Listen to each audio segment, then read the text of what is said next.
सभी भाई बहनों से एक दिल की गुजारिश है, अंतर हृदय की कशिश है। बाबा के दिल को पहचानो, बाबा के दिल की कशिश को पहचानो, बाबा की दिल की बातों को समझो। अगर आप पुरुषार्थ कर रहे हो, बाबा के साथ जुड़े हो, तो पूरी तरह से कोशिश करो, जी जान लगा दो, है समय श्वास संकल्प तन मन धन सब पूरा न्यौछावर करते हुए पूरे मनोयोग से, पूरी बुद्धि योग से एक तो संस्कारों का सृजन करो और दूसरा बाबा की नियम मर्यादाओं को 100% फॉलो करने की कोशिश करो। और मैं कोशिश करो भी नहीं कहूँगा, बल्कि 100% फॉलो करने की कशिश में रहो।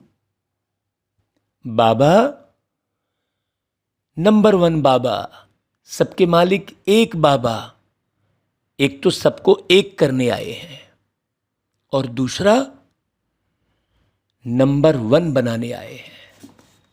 हाँ, ये बहुत गहरे से समझना। तो ढीला ढाला पुरुषार्थ बिल्कुल भी काम नहीं आएगा। पुरुषार्थ सीरियस करना है और जीवन रमणीक जीना है। हाँ, पुरुषार्थ में सीरियस है ना, और जीवन में रमणीक, ये दोनों का बैलेंस। पुरुषार्थ में हम रमणीक हो गए तो फेल हो जाएंगे, और जीवन में हम सीरियस हो गए तो फेल हो जाएंगे। आज संसार में व्यक्ति जिंदगी सीरियस जीता है और पुरुषार्थ उड़ंतू उड़ंतू करता है। इसलिए छोटी छोटी सी बातों में हैरान परेशान होता है, छोटी सी बातों में छिटक जाता है, मुंह टेढ़ा कर लेता है, संबंधों में कड़वाहट ले आता है। कारण पुरुषार्थ ढीला होने के कारण ही ये सब होता है। तो आज बाबा की अव्यक्त वाणियों को आप बहुत गहराई से सीरियसली सुनिए। बाबा ने आज होलीएस्ट माने पवित्रता की परिकाष्ठा में रहने वाले,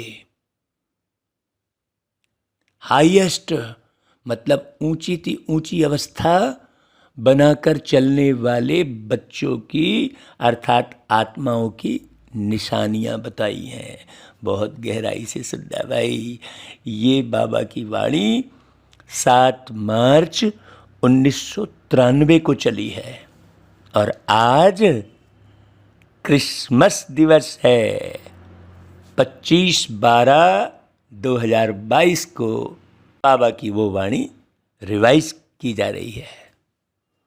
रिवाइज करना और रियलाइज करना, रिवाइज इसलिए कराई जा रही है वाणियाँ ताकि आप रियलाइज कर ले, है ना भाई। तो आज की तारीख में हमने एक नया कार्यक्रम आयोजित किया है। ये प्यारे बाबा की एक दुनिया वालों की सेवा के लिए एक छोटी सी मदद मिली है कि आज के दिन स्कूल के बच्चों को लेकर चौराहे में सभी लोगों को तिलक, आत्मस्मृति का तिलक लगाने का कार्यक्रम कर रहे हैं।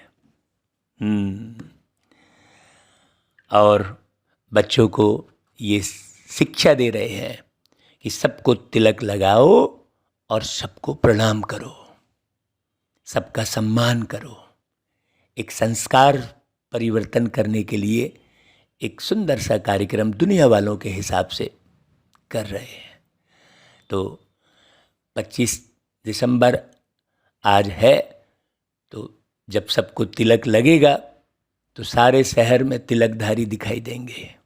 हर चौराहे पर स्कूल के बच्चों को ये व्यवस्था की है और ये कार्यक्रम कर रहे हैं। तो आज बाबा हाईएस्ट और होलीएस्ट आत्मा की निशानियां बता रहे हैं और ऐसे हाईएस्ट और होलीएस्ट बच्चों को ही देख रहे हैं।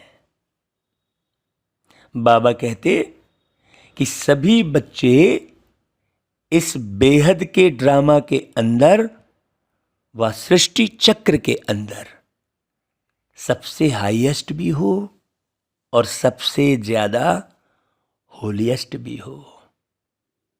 हाँ, सबसे ऊंचे हैं हम। और आदि से लेकर अभी संगम समय तक, मतलब सतयुग के प्रारंभ पहले दिन से लेकर और ये जो अभी संगम का समय चल रहा है तब तक, देखो आप आत्माओं से कोई हाईएस्ट या श्रेष्ठ बना है क्या? बाबा पूछ रहे हैं। गौर करो जरा, जो धारणा बाबा ने हमें सिखाई है और जो हम जिस धारणा पे चल रहे हैं, बड़े बड़े साधु सन्यासी ऋषि मुनि इसमें फेल हैं। बाबा ने स्पष्ट कहा, देखो कि जितना आप श्रेष्ठ स्थिति को, श्रेष्ठ पद को प्राप्त करते हो, इतना और कोई भी आत्माएं, चाहे वो धर्म पिता हो, चाहे महान आत्मा हो, कोई भी इतना श्रेष्ठ नहीं रहे। क्यों? आखिर क्यों भाई? क्योंकि उनको पुरुषार्थ कराने वाले परमपिता परमात्मा नहीं मिले और हमें ऊंचे ते ऊंचे भगवान द्वारा डायरेक्ट पालना, पढ़ाई और श्रेष्ठ जीवन की श्रीमत मिल रही है ना भाई? जानते हो ना भाई, अपने को मिल रही है ना। ऐसे ही बाबा की श्रेष्ठ मत मिल रही है, ध्यान जा रहा है उधर। अपने अनादिकाल को देखो, है अनादिकाल को। अनादिकाल में भी परम धाम में प्यारे पिता परमात्मा के समीप रहने वाली हो भाई। देख रहे हैं हम, अपना स्थान याद है ना? तो अनादिकाल में भी हाईएस्ट हो, समीप साथ हो, और आदिकाल में भी सृष्टि चक्र के सतयुग काल में देव पद प्राप्त करने वाली आत्माएं हो। तो देव आत्माओं का समय आदिकाल भी सर्वश्रेष्ठ है और साकार मनुष्य जीवन में सर्व प्राप्ति संपन्न श्रेष्ठ हो। और सृष्टि चक्र के अंदर ये देव पद अर्थात देवता जीवन ही ऐसा जीवन है जहाँ तन मन धन जन चारों ही प्रकार की सर्व प्राप्तियां प्राप्त हैं। तो अपने दैवी जीवन को याद करते हो भाई कि कैसा था दैवी जीवन? कभी याद आता है कि हमारा अपना दैवी जीवन कैसा था? है कि भूल गए हो? अनादिकाल भी याद आ गया, कितने साइलेंट में हम प्यारे बाबा के पास थे। आदिकाल भी याद आ गया। अच्छी तरह से याद करो तो दोनों समय में हाईएस्ट होना। अब देखो, उसके बाद आप द्वापर युग में आए, मध्यकाल में। तो द्वापर में आप आत्माओं के जड़ चित्र बनते हैं, अर्थात पूज्य आत्माएं बनते हो। पूज्य में भी देखो, सबसे विधि पूर्वक पूजा देव आत्माओं की ही होती है। देखो, आप सबके मंदिर बने रहे भाई, है बाबा डबल विदेशियों से भी पूछ रहे, क्यों भाई मंदिर बने हुए हैं ना डबल विदेशियों के, कि सिर्फ भारतवासियों के बनते हैं? बने हुए हैं ना। जैसे देव आत्माओं की पूजा होती है, ऐसे और किसी भी आत्माओं की पूजा नहीं होती। कोई महात्मा वगैरह को मंदिर में बिठा भी देते हैं, लेकिन ऐसे भावना और विधि पूर्वक हर कर्म की पूजा हो, ऐसी पूजा नहीं होती। तो मध्यकाल में भी पूज्य रूप में श्रेष्ठ हो, हाईएस्ट हो। अब अंत में आओ तो संगम युग पर भी ऊंचे ते ऊंचे ब्राह्मण आत्माएं, ब्राह्मण सो फरिश्ता आत्माएं बनते हो। तो अनादि, आदि, मध्य और अंत हाईएस्ट हो गए ना। तो है इतना नशा है, रूहानी नशा है ना, अभिमान नहीं, लेकिन ये नशा है, स्वमान है, स्वमान का नशा है। स्व अर्थात आत्मा का, श्रेष्ठ आत्मा का रूहानी नशा है। तो सारे चक्र में हाईएस्ट भी हो और साथ साथ होलीएस्ट भी हो। चाहे और आत्माएं भी होली अर्थात पवित्र बनती हैं, लेकिन आपकी वर्तमान समय की पवित्रता और फिर देवता जीवन की पवित्रता सभी से श्रेष्ठ और न्यारी है। पवित्रता को जितना बाबा ने समझाया है, जितने गहरे से पढ़ाई बाबा ने पवित्रता और सत्यता की करवाई है, वैसी पढ़ाई इस दुनिया में कहीं पर भी नहीं है, किसी के पास नहीं है। सोचो, तो संपूर्ण पवित्रता की परिभाषा बहुत श्रेष्ठ है और सहज भी है। संपूर्ण पवित्रता का अर्थ ही है स्वप्न मात्र भी अपवित्रता मन और बुद्धि को टच नहीं करे। इसी को ही कहा जाता है सच्चे वैष्णव। चाहे अभी नंबरवार पुरुषार्थी हो, लेकिन पुरुषार्थ का लक्ष्य संपूर्ण पवित्रता का ही है। बड़े गहरे से समझना भाई। और सहज पवित्रता को धारण करने वाली आत्माएं हो। सहज क्यों है? क्योंकि हिम्मत बच्चों की और मदद सर्वशक्तिमान बाप की। इसलिए मुश्किल व असंभव भी संभव हो गया है और नंबरवार हो रहा है। तो होली अर्थात पवित्रता की भी श्रेष्ठ स्थिति का अनुभव आप ब्राह्मण आत्माओं को है। तो बाबा बड़े प्यार से पूछ रहे हैं कि भाई पवित्रता सहज लगती है या मुश्किल लगती है? इस पवित्रता में सब बातें आ गई। खान पान की पवित्रता, रहन सहन की पवित्रता। आपको सहन नहीं हो रही है कोई बात, मतलब निश्चित रूप से आप अपवित्र हो रहे हैं अंदर। हाँ, है ना भाई? रहन सहन, दृष्टि वृत्ति, बोली वाणी, कृति संस्कृति, जरा इस पर गौर करना बारीकी से। तो बाबा पूछ रहे हैं, कभी मुश्किल कभी सहज, संपूर्ण बनना ही है ये लक्ष्य है ना। हाँ, तो छिटकेंगे, मुश्किल लगे तो कभी बन सकेंगे क्या? कभी नहीं भाई। लक्ष्य तो हाईएस्ट है ना भाई। कौन सा लक्ष्य है? कि भाई हमें नर से नारायण, नारी से लक्ष्मी बनना, ये लक्ष्य है ना भाई। कि लक्ष्य ही ढीला है कि कोई बात नहीं, सब चलता है, नहीं। या तो नहीं सोचते हो थोड़ा बहुत तो होता ही है? ये तो नहीं सोचते थोड़ा तो चलता ही है, चला लो, किसको क्या पता पड़ता है। कोई मनसा तो देखता ही नहीं है भाई, कर्म में तो आते ही नहीं है। लेकिन बहुत अच्छी रीति समझना बाबा की वाणी को, मनसा के वाइब्रेशन भी छिप नहीं सकते। चलाने वाले को बाप दादा अच्छी तरह से जानते हैं। ऐसे आउट नहीं करते, नहीं तो नाम भी आउट कर सकते हैं। लेकिन अभी नहीं करते। चलाने वाले स्वयं ही चलते चलते चलाते चलाते त्रेता तक पहुंच जाएंगे अपने आप। लेकिन लक्ष्य सभी का संपूर्ण पवित्रता का ही है।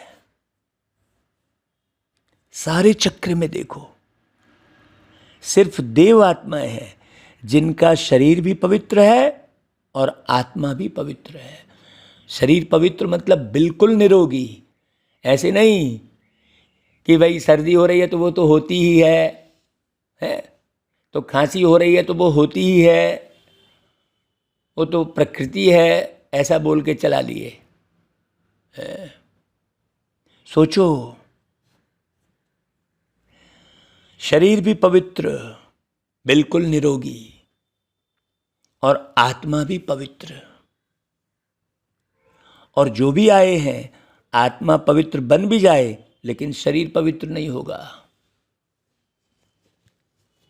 है ना।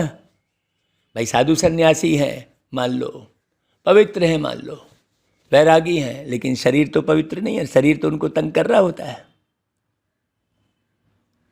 आप आत्माएं ब्राह्मण जीवन में ऐसे पवित्र बनते हो जो शरीर भी प्रकृति भी पवित्र बना देते हो।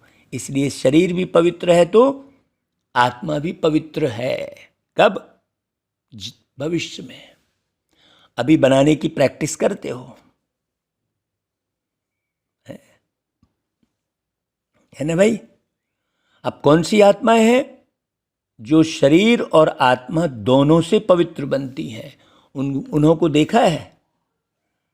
कहाँ है वो आत्माएं? बताओ, कहाँ है भाई वो आत्माएं? जवाब दो। अरे भाई, आप ही हो वो आत्माएं। आप सभी हो या थोड़े हैं? पक्का है ना कि हम ही थे, हम ही बन रहे हैं। तो हाईएस्ट भी हो और होलीएस्ट भी हो, दोनों ही हो ना भाई। कैसे बने? सबसे पहले तो वो आत्माएं कौन है? हम ही हैं। अब कैसे बने? बहुत अलौकिक रूहानी होली मनाने से होली बने। अलौकिक रूहानी होली मनाने से। कौन सी होली खेली है भाई? जिससे होलीएस्ट भी बने हो और हाईएस्ट भी बने हो। सोचो, होली कौन सी खेली है? सबसे अच्छे से अच्छा श्रेष्ठ रंग कौन सा है? होली में रंग लगाते हैं ना, तो कौन सा है सबसे श्रेष्ठ रंग? सबसे अविनाशी रंग है परम पिता परमात्मा प्यारे प्यारे बाप के संग का रंग। भाई जैसा संग होता है तो वैसा रंग लगता है ना, है। तो आपको किसका रंग लगा? बाप का लगा ना। तो बाप के संग का रंग जितना पक्का लगता है, हाँ, बाप के संग का रंग जितना पक्का लगता है उतना ही होली बन जाते हो। बाबा अशरीरी, बाबा निराकार, बाबा प्यार के सागर, बाबा शांति के सागर, बाबा अभोक्ता, है ना भाई। बाबा कर्तापन के भाव से मुक्त, हर कर्म करते हुए कर्तापन के भाव से मुक्त। जरा बाबा के संग की गहराई को समझना। किसको कहेंगे बाबा का संग? ऐसे नहीं गीत गा रहे बाबा है मेरा बाबा और किए कुछ भी जा रहे हैं। बाबा की मुरली खूब सुन रहे हैं, मुंडी हिला रहे हैं, सब कर रहे हैं, लेकिन कर कुछ नहीं रहे हैं। तो बाबा के संग का रंग जितना पक्का लगता है उतना ही होली बन जाते हैं, संपूर्ण पवित्र बन जाते हो। भाई संग का रंग तो सहज है ना भाई, है सहज है ना भाई। संग में रहो, रंग आप ही लग जाएगा, मेहनत करने की भी आवश्यकता नहीं है। तो संग में रहना आता है ना भाई, कि डबल विदेशियों की तरह अकेला रहना है। अकेलापन महसूस करना जल्दी आता है। बाबा को कभी कभी कंप्लेन भी आती है ना कि मैं अपने को अकेला महसूस करता हूँ, ऐसे आत्माएं बोलती हैं, या अकेला महसूस करती हूँ। भाई क्यों अकेले रहते हो? क्योंकि अकेलापन महसूस करते हो, आदत है ना, इसलिए। हाँ, ब्राह्मण आत्माएं एक सेकंड भी अकेले नहीं हो सकती। हो सकती हैं क्या? नहीं, होना नहीं है अकेला, लेकिन हो जाते हैं। बाप दादा ने स्वयं अपना साथी बनाया, फिर अकेले कैसे हो सकते हो? कई बच्चे कहते हैं कि बाप को कंपेनियन अर्थात साथी तो बनाया, लेकिन सदा कंपनी अर्थात सदा साथ नहीं रहती। क्यों? कंपेनियन बनाया है इसमें तो ठीक है। सभी से पूछेंगे आपका कंपेनियन अर्थात साथी कौन है, तो कहेंगे बाबा, बाबा ही कहेंगे ना। तो बाप दादा ने देखा कि जब कंपेनियन बनाने से भी काम नहीं चलता, कभी कभी फिर भी अकेले हो जाते हो, तो अभी और क्या युक्ति अपनाए? बाबा साथी कैसे बने हैं? सदा के साथी, साथी बनाया है, लेकिन कंबाइंड नहीं हो। कंबाइंड नहीं बने हो। कंबाइंड स्वरूप कभी अलग नहीं होता। कंपेनियन से कभी कभी फ्रेंडली क्वरल अर्थात झगड़ा भी हो जाता है, तो अलग हो जाते हो। और कभी कभी कोई ऐसी बात हो जाती है ना, तो बाप से अकेले बन जाते हो। तो कंपेनियन तो बनाया है, लेकिन कंपेनियन को कंबाइंड रूप में अनुभव करो। कैसे कंबाइंड रूप में अनुभव करोगे भाई? हाँ, एक एक श्रीमत का पालन करोगे तो कंबाइंड रूप में अनुभव करोगे। अलग हो ही नहीं सकते, किसकी ताकत नहीं जो मुझ कंबाइंड रूप को अलग कर सके। ऐसा अनुभव बार बार स्मृति में लाते लाते स्मृति स्वरूप बन जाओ। बार बार चेक करो कि कंबाइंड हूं, किनारा तो नहीं कर लिया। जितना श्रीमत का पालन करेंगे उतना बाबा को कंबाइंड अनुभव करेंगे। और जब बाबा को कंबाइंड अनुभव करेंगे तो हर नियम सहज ही फॉलो होते रहेंगे। आप नियम को फॉलो करेंगे नहीं, आप नेमीनाथ नहीं बनेंगे, लेकिन आपसे नियम फॉलो होते रहेंगे। ऐसा नशा चढ़ा रहेगा, हाँ, कि सारा दिन बाबा की याद रहेगी ना, तो कुछ भी पता भी नहीं चलेगा, न भूख का, न प्यास का, न कमजोरी का पता भी नहीं चलेगा। और उड़ते रहेंगे आप, और लंबे समय तक जीते रहेंगे। ब्रह्मा बाबा, दादियाँ, ये मिसाल है कि नहीं भाई? बहुत अच्छी रीति समझना। मतलब परिवार में रहते, संसार में रहते, सबका कल्याण करते, सब तरफ भागते दौड़ते, हर एक चीज का बैलेंस।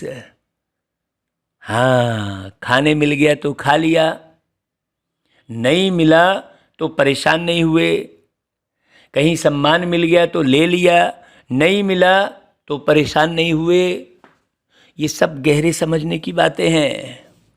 कंबाइंड रूप में जो रहेगा, जो बाबा की याद में रहेगा, और बाबा की याद में रहेगा कौन? जो इसको फॉलो करेगा, सीरियस। जिसके साथ बाबा कंबाइंड रूप में रहेगा, सेवा उसी से ही परफेक्ट होगी। नहीं तो भागते रहे, बनाए खूब महल बनाए, खूब माणिक बनाए, खूब सारी सेवा की युक्तियां निकालें, खूब भाषण करें, कुछ नहीं। और जो बाबा के साथ कंबाइंड रूप में है ना, उसकी चुप्पी में भी सेवा है, उसकी धारणा में सेवा है। सबसे बड़ी बात, लोग धारणा को देखते हैं, लेकिन व्यक्ति समझे तब। वास्तव में धारणा कैसी है। हाँ, तब सेवा होती है, लोगों को ये दिखता है, अरे भाई ये देखो सवेरे से लेकर कितने समय हो गए ये वाणी चला रहे हैं, ये सेवा कर रहे हैं, लेकिन इनको हमने थकते नहीं देखा, इनको हमने विचलित होते नहीं देखा। वो सेवा होती है। ये सदा ही मुस्कुरा रहे हैं, और हमको तो भैया हर 1-2 घंटे में आराम की जरूरत पड़ रही है, ऐसा रियलाइज करेंगे। 2 घंटे का भाषण जो प्रभाव नहीं डालेगा, वो धारणा प्रभाव डालती है। बहुत अच्छी रीति समझना। तो धारणा कब होगी? जब कंबाइंड रूप में होगा कोई भी बच्चा। तो जितना कंबाइंड रूप का अनुभव बढ़ाते जाएंगे, उतना ब्राह्मण जीवन बहुत प्यारा मनोरंजक जीवन अनुभव होगा। हाँ देखो, कहा था ना भाई कि पुरुषार्थ में सीरियस जो होगा तो उसका जीवन रमणीक होगा। वही बात मुरली में आ गई। सोचो, बाबा अमृत बेले से उठा के और पीछे पढ़ पढ़ के बातें समझाते हैं। क्यों आते हैं भाई हमारे पास बाबा? है क्यों आते हैं हमारे पास बाबा? बाबा इसलिए आते हैं कि पूरी लगन लगी हुई है, कशिश है। सोचो, तो मनोरंजक जीवन अनुभव होगा। तो ऐसी होली मनाने आए हो ना भाई, कि सिर्फ रंग की होली मनाकर कहेंगे होली हो गई, होली हो गई। सोचो, दुनिया में तो यही करते हैं। हाँ, कहीं की भी लकड़ी उठा के इकट्ठी कर लिए, आग लगा दिए, बोले होली का दहन हो गया, और ढेर सारे रंग वंग खेल लिए, बोले होली खेल लिया, हो गया। अर्थ ही नहीं पता है दुनिया वालों को। सोचो, दुनिया वालों की यदि हम बराबरी करने बैठेंगे तो कभी निर्माण नहीं कर पाएंगे, पूरी जिंदगी 1000 साल निकल जाएगा। तो सदैव याद रखो कि संग के रंग की होली से होलीएस्ट और हाईएस्ट सहज बनना है। संग का रंग, तो बाबा का संग मुश्किल नहीं है, सहज है। भाई बाबा तो बिल्कुल सहज है ना, कोई नाच नखरे वाले नहीं है बाबा। तो बाबा का संग जितना सरल है, दुनिया में किसी का भी संग उतना सरल नहीं है। हो सकता है क्या? कभी नहीं हो सकता। क्यों? कुछ ना कुछ नाच नखरे झाड़ेंगे। हाँ, अरे हमको तो ये परेशानी हो गई, हमको तो, मैंने सहज नहीं रहेंगे। सहज आत्माएं तो मिलेंगे ही नहीं आपको, जो हर रंग में रंग जाए, मोल्ड हो जाए हर परिस्थिति में। बाबा ने स्पष्ट कहा कि मन में भी संकल्प कर रहे हो ना, किसी भी किस्म का बोल नहीं रहे, अंदर अंदर कसम कसा रहे हो, तो वो ज़्यादा वाइब्रेशन फैल रहा है। तो परमात्म संग कभी मुश्किल का अनुभव नहीं कराता। क्यों? क्योंकि बाबा बड़े सहज हैं। बाप दादा को भी बच्चों की मेहनत या मुश्किल अनुभव करना बाबा को अच्छा नहीं लगता। बाबा है ना भाई, प्यार के सागर है ना भाई बाबा, कैसे अच्छा लगेगा? तो मास्टर सर्वशक्तिमान व सर्वशक्तिमान के कंबाइंड रूप, और फिर मुश्किल कैसे हो सकती है? सोचो, कहीं भी जरूर कोई अलबेलापन व आलस्य व पुरानी पास्ट लाइफ के संस्कार इमर्ज होते हैं, तब मुश्किल अनुभव होता है। संकल्प में भी, शौक में भी आए, या पुरानी बातें याद आई, बचपन में घूम रहे हैं, तो आप कभी भी आगे नहीं बढ़ सकते। ऐसे थे वैसे थे, वो था हुआ हुआ हुआ हुआ, तो वो बस जंगल का सियारी बनेगा, कुछ नहीं। ऐसा हुआ वैसा हुआ, वो सेवा नहीं कर पाएगा, वो हमेशा हर सेकंड विघ्न रूप ही बनेगा। वो विघ्न रूप ही बनेगा। तो यज्ञ के निर्माण में, यज्ञ में जो भी आत्मा विघ्न रूप बनेगी, तो वो तो दुनिया वालों की आत्माओं से भी गई बीती आत्मा कहलाएगी। क्योंकि कम से कम दुनिया वाले अपने राग रंग में लगे हैं, यहाँ यज्ञ में तो विघ्न में नहीं पड़ रहे हैं। लेकिन यहाँ आकर जो बच्चा दुनिया भर के 3 तूफान करे और दुनिया भर के नाच नखरे करे, वो विघ्न रूप है, वो अलबेलापन है, बाबा स्पष्ट कह रहे हैं। तो मुश्किल कब अनुभव होगा आत्मा को? जब उसके अंदर किसी भी किस्म के ज्ञान को और किसी भी किस्म की धारणा को धारण करने में आलस्यता होगी, अलबेलापन होगा। आलस्यता केवल उसको नहीं कहेंगे कि सो रहे हैं, नहीं तो दुनिया में क्या है, आलस्यता, सो जाने को आलस्यता कहते हैं। अलबेलापन किसको कहते हैं? जिसने एक्यूरेट पुरुषार्थ नहीं किया, वो अलबेला है।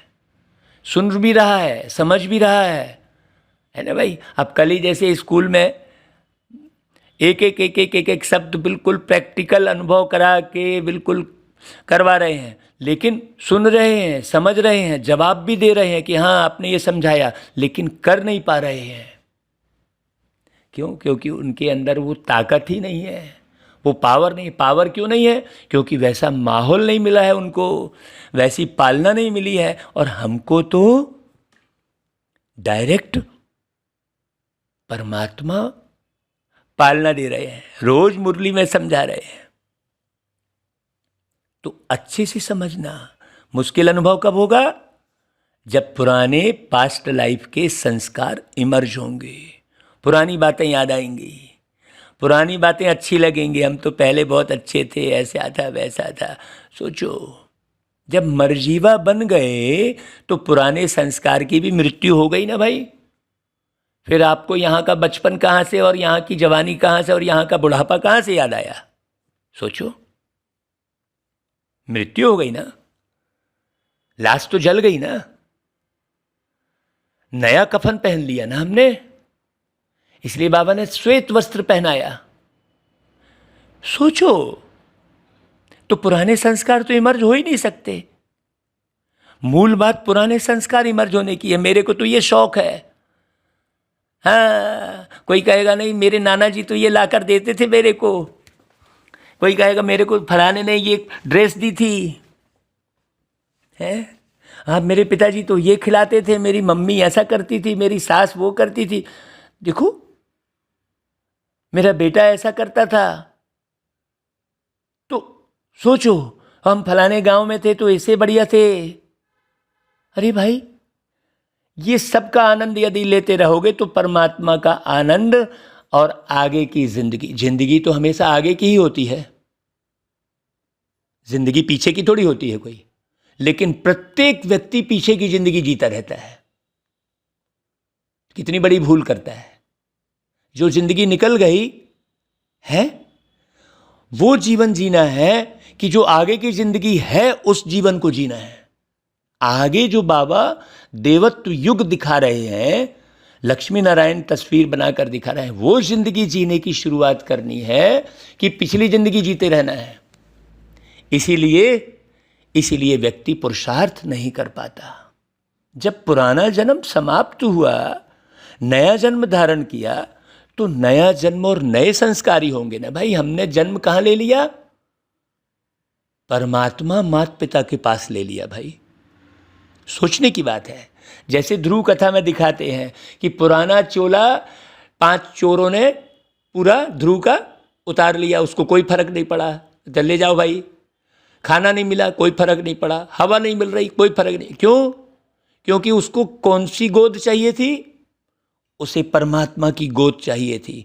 और जब परमात्मा की गोद मिल गई तो सब कुछ भूल गया वो। अगर आप नहीं भूल रहे हैं, बार बार आपको पुराने संस्कार इमर्ज हो रहे हैं, मतलब आप अपने आप को धोखा दे रहे हैं। और जो स्वयं को धोखा देता है, उससे बड़ा धोखेबाज इस दुनिया में कोई नहीं है। सोचो, अगर माया पुराने संस्कार इमर्ज कराती भी है मान लो, तो सोचो अगर कोई दूसरे की चीज आपको आकर के दे देवे तो आप क्या करेंगे? रख देंगे? स्वीकार करेंगे? सोचेंगे ना भाई कि हमारी चीज नहीं है, ये दूसरे की चीज है, मैं कैसे ले सकता हूं? सोचेंगे कि नहीं सोचेंगे? अगर माया पुराने जन्म के संस्कार इमर्ज करने के रूप में आती भी है तो आपकी चीज तो आई नहीं ना। तो सोचो, ये मेरी चीज नहीं है, ये पराई है, पराई चीज को संकल्प में भी अपना तो नहीं मान सकते ना, है कि मान सकते हैं? पूछ रहे बाबा।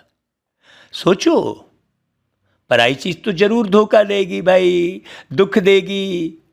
सोच करके उसी सेकंड पराई चीज को छोड़ दो, फेंक दो, अर्थात बुद्धि से निकाल दो। पराई चीज को अपनी बुद्धि में रख नहीं लो, नहीं तो परेशान करती रहेगी। अभी हम क्या करते हैं, किसी के क्रोध को रखते हैं, देखो वो ऐसा व्यवहार कर रहा था, सेकंड भी रखा आपने, देखो वो कैसा कर रहा था। तो पराई चीज को अपनी बुद्धि में रख नहीं लो, नहीं तो परेशान करती रहेगी। सदा यह सोचो कि ब्राह्मण जीवन में बाप ने क्या क्या दिया है। तो कौन सोच पाएगा? जो बहुत गौर से, लगन से मुरली सुनेगा, पढ़ेगा। और मुरली सुनेगा, पढ़ेगा कौन गौर से? जो एक एक धारणा पर चलेगा। नहीं तो सुनने वाले तो ऐसे लाखों हैं, एक एक सेंटर पर 200, 250, 300 लोग भी हमने देखे हैं।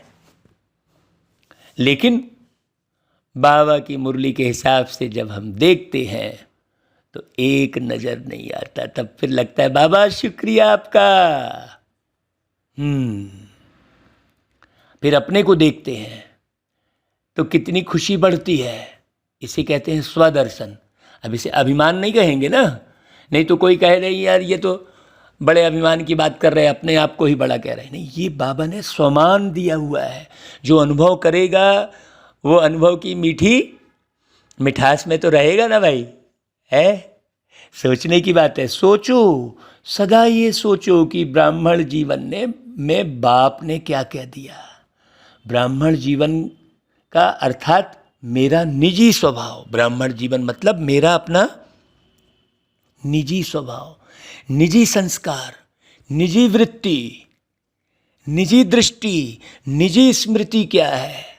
कोई क्या सोच रहा है, कोई क्या याद रखा है, हम यही कर रहे होते हैं भाई। ये निजी है और वो पराई है।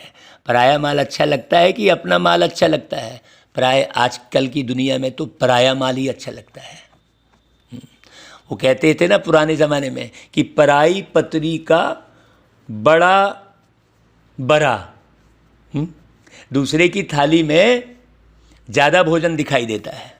यानी उसको, अब जैसे मान लो पंगत हो रही है तो बहुत सारी चीज़ें बट रही हैं, तो दूसरे की थाली में देखा रही उसके यहाँ थाली में रसगुल्ला है, मेरे में नहीं है, तो दूसरे की थाली ज़्यादा दिखाई देती है। सोचो, बहुत गहरी बात कह रहे हैं बाबा। तो कभी भी गलती से भी संकल्प में भी नहीं लाओ कि क्या करें, मेरा स्वभाव ऐसा है, मेरा संस्कार ऐसा है, क्या करें, संस्कार को मिटाना तो बहुत मुश्किल है। भाई आपका है ही नहीं, भाई मेरा क्यों कहते हो?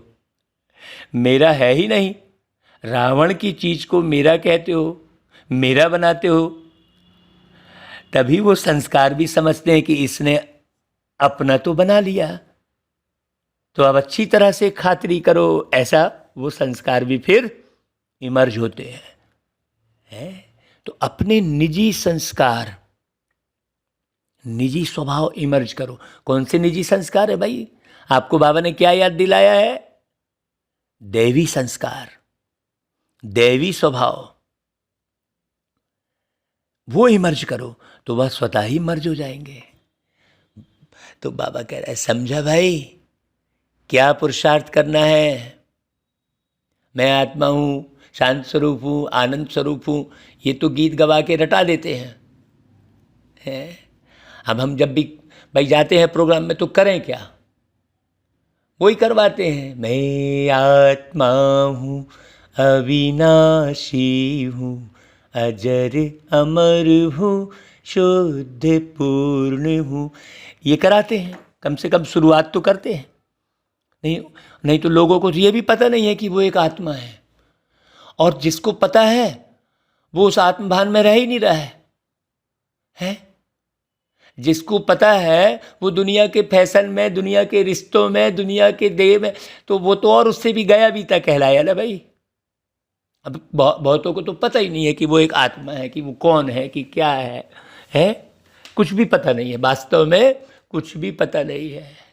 हमको भी पहले कुछ भी पता नहीं था, हमको कौन है हम, कहाँ से आए, ऐसे गीत गाए थे। तो ऐसी होली मनाने आए हो ना भाई, है वो एक दिन कहेंगे होली है होली है, दूसरे दिन कहेंगे होली हो गई। और आप क्या कहेंगे? आप कहेंगे हम सदा ही संग के रंग की होली मना रहे हैं। हाँ, और होली बन गए हैं। होली मनाते मनाते होली बन गए। होली मना ली या मनानी है, सोचो भाई। जब से ब्राह्मण बने हो तब से होली मना रहे हो, क्योंकि संगम युग का समय ही सदा उत्सव का समय है। इसलिए देखो, बाबा ने एक दिन टचिंग की थी कि कार्यक्रम का नाम रखो जीवन उत्सव, तो फिर उस नाम से कार्यक्रम की शुरुआत कर रहे हैं। जीवन उत्सव, जिसमें आचार व्यवहार आहार सब पर ध्यान केंद्रित करवाया जाएगा, ऐसा कार्यक्रम है। दुनिया वाले तो एक्स्ट्रा खर्च करके मौज मनाते हैं, लेकिन हमें कोई खर्च लग रहा है क्या? हमने अपने आहार को परिवर्तित कर लिया, हमने अपने व्यवहार को कर लिया, कोई एक्स्ट्रा खर्च है क्या मौज मनाने के लिए? दुनिया वाले अपने व्यवहार को नहीं बदलते तो मौज मनाने के लिए ढेर खर्चा करना पड़ता है? दुनिया वाले अपने अपने स्वभाव को नहीं बदलते हैं, अपनी आदतों को नहीं बदलते, तो ढेर खर्च करना पड़ता है। देखो कितनी गहरी बात बोल रहे बाबा। हैं, सोचो, एक्स्ट्रा खर्च करना पड़ता है, लेकिन आप सदा ही हर सेकंड मौज बनाने वाले हो। क्यों? क्योंकि हमने अपने स्वभाव, अपने संस्कार, अपनी आदतों को प्यारे बाबा को सौंप दिया है। जैसे बाबा के संस्कार वैसे मेरे, जैसे बाबा का स्वभाव। बाबा अभोक्ता तो मैं भी अभोक्ता, केवल शरीर चलाने के लिए इसमें ईंधन डाल रहे हैं, उसमें फंसे नहीं है। तो जो ईंधन अच्छा होगा वो डालेंगे। एकदम सिंपल सी बात, एकदम सिंपल सी बात है। तो बाबा कहते हैं हर सेकंड मौज मनाने वाले हो, हर सेकंड नाचते गाते रहते हो। भाई कौन नाचते गाते रहता है? आत्मा भ्रुकुटी तख्त पर नाच रही होती है। मैं आत्मा भ्रुकुटी तख्त पर नाच रहा होता हूँ, कोई किसी को दिखाई भी नहीं देगी वो आत्मा, कि आत्मा नाच रही है। वो खुशी के वाइब्रेशन अपने आप फैलेंगे। वो फिर बैठ के वाइब्रेशन फैलाने की भी आवश्यकता नहीं है। तो जीवन को वैसा बना लो। हाँ, बाबा कह रहे हैं कि सदा खुशी में नाचते हो कि जब कल्चरल प्रोग्राम होता है तभी नाचते हो? देखो पूछ रहे बाबा, सदा नाचते रहते हो ना? सदा बाप की महिमा और अपने प्राप्तियों के गीत गाते रहो। वो गीत भी कोई आवाज़ में गाने की आवश्यकता नहीं है। सबको गाना तो आता है ना, सभी गा सकते हो, सभी नाच सकते हो। सदा नाचना गाना मुश्किल है क्या? सहज है। शरीर के साथ आप सदा नहीं नाच सकते। क्यों? क्योंकि शरीर इन तत्वों का बना है। तत्वों में कोई ताकत नहीं होती है, कोई ताकत नहीं होती है। बहुत अच्छी रीति समझना। और लोग तत्वों का ही पुरुषार्थ कराते बैठे रहते हैं, आत्मा का कोई पुरुषार्थ तो कराता ही नहीं है। तो सहज है और सदा सहज अनुभव करते संपन्न बनना ही है। कभी भी ये नहीं सोचो कि पता नहीं हम संपन्न बनेंगे या नहीं बनेंगे। ये कमज़ोर संकल्प कभी आने नहीं दो। सदा यही सोचो कि अनेक बार मैं ही बना हूँ और मुझे ही बनना है। अच्छा भाई, चारों ओर के सदा परमात्म संग के रंग की होली मनाने वाली श्रेष्ठ आत्माएं, सृष्टि चक्र के अंदर सदा हाईएस्ट पार्ट बजाने वाली श्रेष्ठ आत्माएं, सर्वात्माओं से श्रेष्ठ होलीएस्ट आत्माएं, सदा कंबाइंड रहने वाली पद्मा पदम भाग्यवान आत्माएं, कंबाइंड रहने वाली।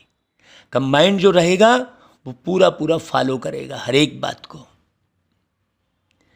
सदा सर्व की मुश्किल को भी सहज बनाने वाली ब्राह्मण आत्माएं, सदा नए जन्म के नए स्वभाव संस्कार, नए उमंग उत्साह में रहने वाली उड़ती कला की अनुभवी आत्माओं को बाप दादा का याद प्यार और नमस्ते। अब भाई बाबा जो है दादी जानकी जी के प्रति महावाक्य उच्चारण कर रहे हैं। दादी जी को पूछ रहे हैं, दादी बहुत बुजुर्ग हो गई है ना, तो पूछ रहे कि ओ भाई अच्छा चल रहा है ना, रथ को चलाने का तरीका तो आ गया है।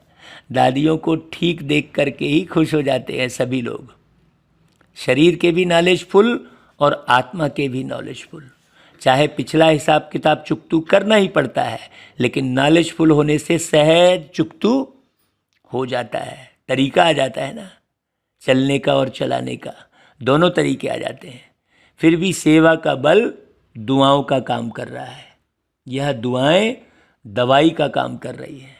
सेवा का उमंग आता है ना, जल्दी जल्दी तैयार हो जाए तो सेवा करे, तो वह उमंग जो आता है ना, वह उमंग सूली से कांटा कर देता है। हाँ अच्छा है, फिर भी हिम्मत अच्छी है। बाबा फिर सभी सभा को देखकर बोलते हैं, निमित्त आत्माओं को देख करके खुश होते हो ना भाई। है अभी अव्यक्त वर्ष में हर एक कोई ना कोई कमाल करके दिखाओ।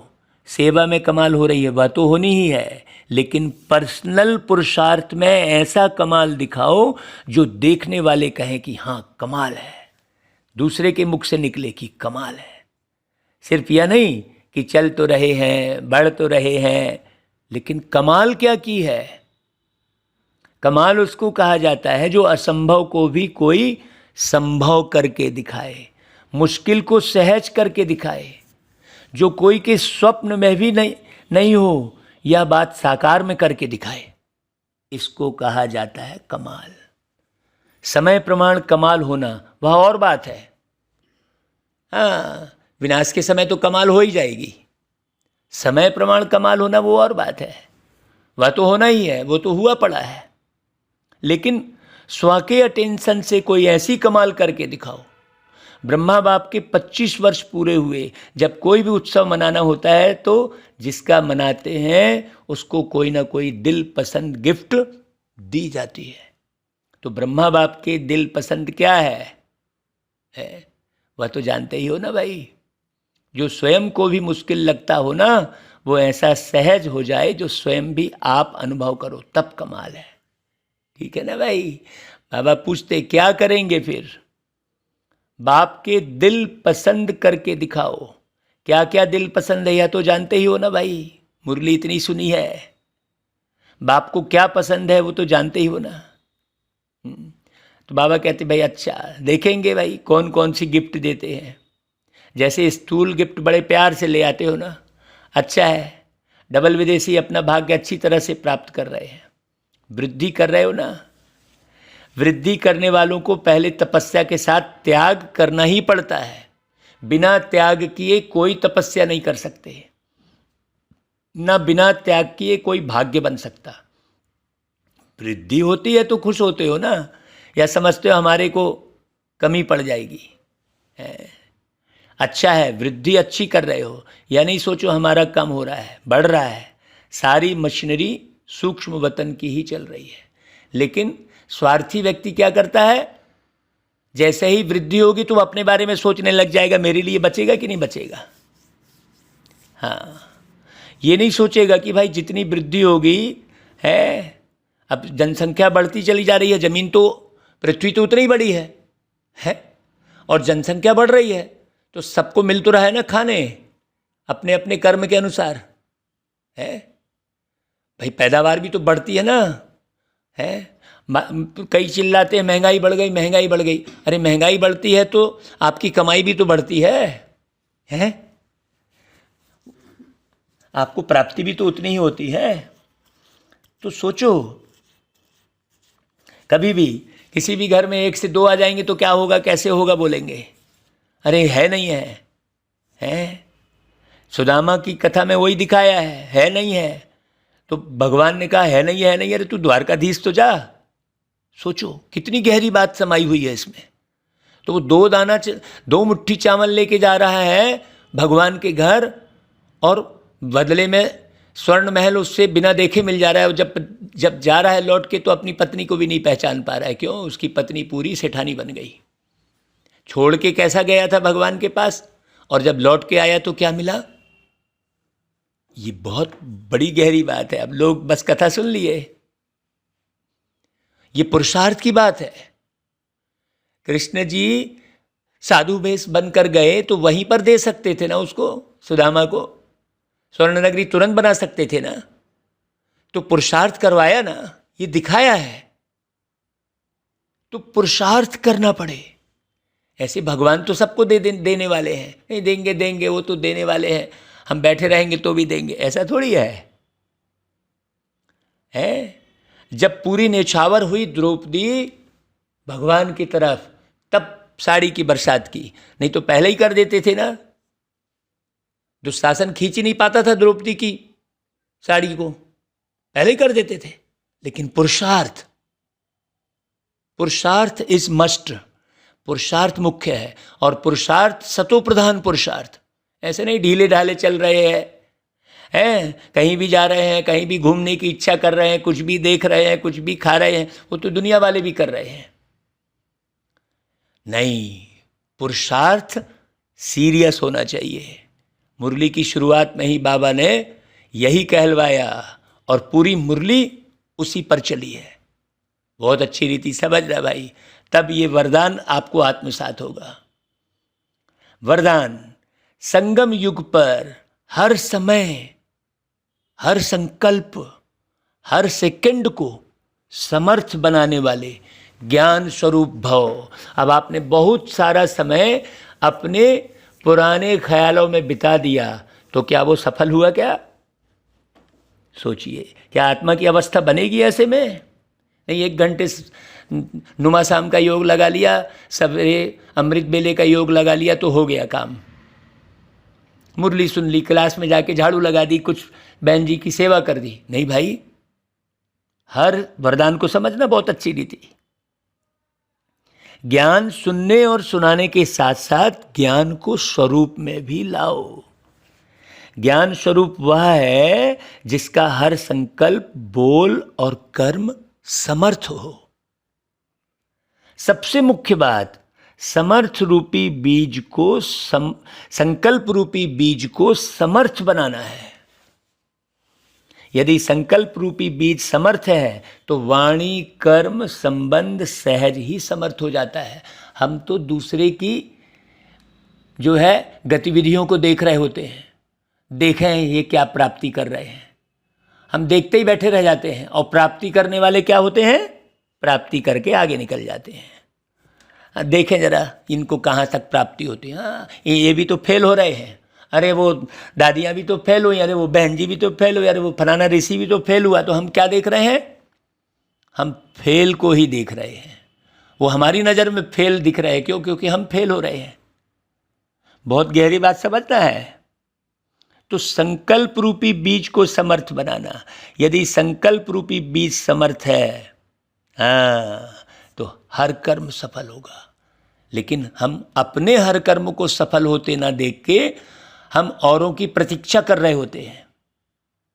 तो ज्ञान स्वरूप माना हर समय, हर संकल्प, हर सेकंड समर्थ हो। जैसे प्रकाश है तो अंधियारा हो ही नहीं सकता है, ऐसे समर्थ हैं तो व्यर्थ हो ही नहीं सकता। और जो व्यर्थ कर रहा होता है ना, उसे ये भी नहीं पता चलता कि मैंने कहाँ पर व्यर्थ कर दिया। फिर उस व्यर्थ को कोई समझाएगा भी ना, तो उसमें फिर वो आर्गुमेंट करेगा, कहाँ हमको तो ऐसा हुआ था इसलिए हमने ऐसा किया, वो तो ऐसा था तो वैसा किया। वो फिर ऐसा उलझेगा कि वो अच्छे खासे व्यक्ति को भी उलझा के रख देगा। जो व्यर्थ में रहता है ना, उसे ये भी समझ में नहीं आता। और व्यर्थ उत्पन्न होता है जहाँ हमको अपनी इस शारीरिक स्थिति दिखाई दी, वहाँ से व्यर्थ शुरू होता है। हाँ, अपना शारीरिक जीवन दिखाई दिया। जिसने अपने रूहानी जीवन को देखा, जो अपने आत्मा की स्थिति को देखेगा, वो व्यर्थ में नहीं जाएगा। और जो अपने शारीरिक जीवन को, शारीरिक संबंधों को, है ना, शारीरिक शौक को, शरीर के साथ जुड़े हुए सब चीज़ों को देखता बैठा रहेगा, वो निश्चित रूप से व्यर्थ में ही जाएगा। ये बात गहरे से समझना। अच्छा भाई, स्लोगन, सेवा में सदा जी हाजिर करना, यही प्यार का सच्चा सबूत है। ऐसे नहीं खींचातानी करके नहीं, अपनी मूड देख रहे हैं।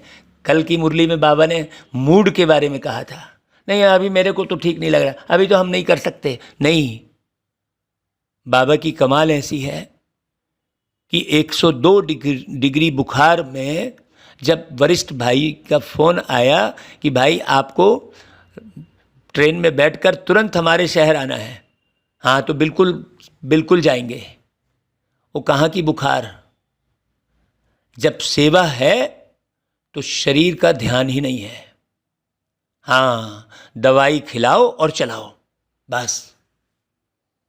शरीर में कुछ प्रॉब्लम हो गई, उसको मलहम लगाओ, कहीं घाव हो गया मलहम लगाओ और चल पड़ो।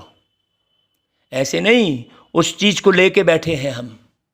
अगर हम शरीर की किसी भी सरकमटांस को लेकर बैठेंगे, शरीर के सरकमटांस को ठीक करना अलग बात है, और लेकर बैठ गए और सेवा को हमने पीछे कर दिया, तो वो आत्मा कभी भी बाबा के ज्ञान योग में, चाहे 1000 साल बाबा समझाएंगे, चाहे डायरेक्ट ब्रह्मा बाबा उतर के समझा देंगे, चाहे शिव बाबा उनके शरीर में प्रवेश करके समझा देंगे, लेकिन वो आत्मा कभी भी आगे नहीं बढ़ सकती। इसलिए वही आत्मा आगे बढ़ेगी जो स्वयं को धोखा नहीं दे रही होगी, जो व्यर्थ समर्थ को अच्छी रीति समझेगी, जो राइट क्या है रॉन्ग क्या है उसे अच्छी रीति समझेगी, और राइट क्या है रॉन्ग क्या है अच्छी रीति वही समझेगा जो बिल्कुल देह के भान से मुक्त होगा। देह के भान से मुक्त होने का अर्थ ही यही है कि देह के जितने भी सरकमटांस हैं वो 1 सेकंड के लिए भी प्रभावित ना करे। हाँ भाई, कोई प्रॉब्लम हुई है उसे ठीक कर लिया, छुट्टी पाए। नहीं ठीक हो रहा है तो बस मान लो देखा बहुत समय से नहीं ठीक हो रहा है, छोड़ दिए, हाँ पीछे नहीं पड़े रहे उसको। अच्छा भाई, ओम शांति।